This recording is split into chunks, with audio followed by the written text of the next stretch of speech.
What if I told you that a tiny desert nation, smaller than Connecticut, has quietly bought influence in almost every corner of the world? We're talking skyscrapers in Manhattan, luxury hotels in Paris, football clubs in Europe, and even the FIFA World Cup. And behind all this, Qatar. Welcome to Desert Billionaires. Today we're diving into the mind-blowing story of how Qatar bought the world. Qatar has just 2.7 million residents, and only about 10% of them are actual Qatari citizens. But what it lacks in population, it makes up for in one thing: gas. Natural gas. Qatar sits on the third largest gas reserves in the world and is the leading exporter of liquefied natural gas, or LNG. With this energy wealth, Qatar has built one of the richest sovereign wealth funds on the planet, the Qatar Investment Authority, also known as the QIA, with assets estimated at over $500 billion. But instead of just parking that money in banks, Qatar went shopping. And what they bought? It's not just about profit.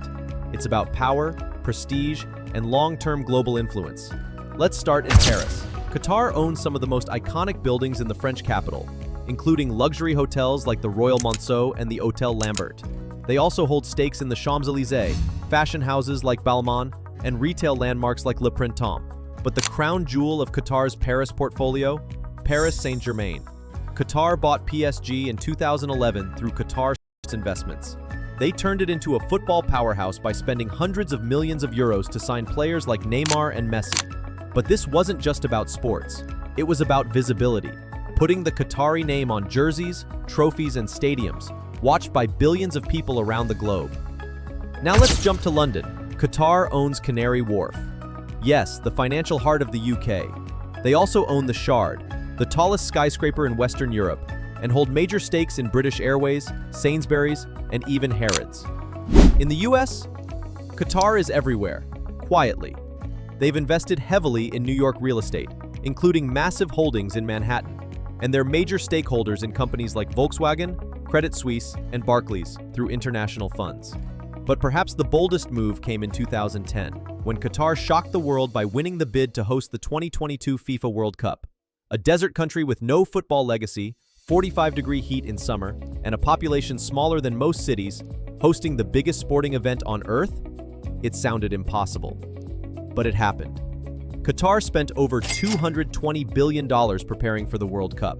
That's more than every other World Cup in history, combined.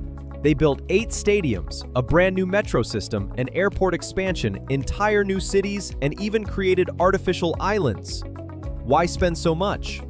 Because for Qatar, the World Cup wasn't just about football. It was the ultimate soft power play.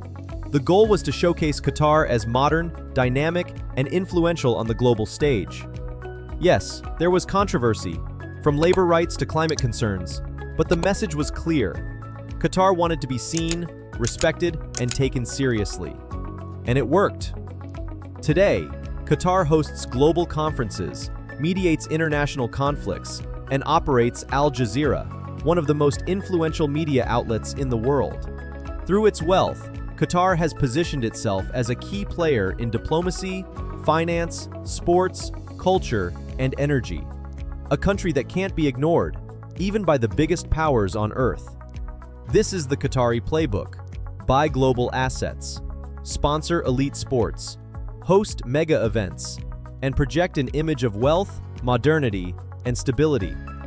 They've turned money into power, and power into relevance. So next time you see a football match, step into a luxury hotel, or fly through a modern airport, you might just be stepping into Qatar's growing sphere of influence. Love it or hate it, one thing is clear. Qatar didn't wait to be invited to the global table. They bought a seat, and maybe the table too. This is Desert Billionaires. Hit like, subscribe, and stay tuned for more stories of power, wealth, and influence.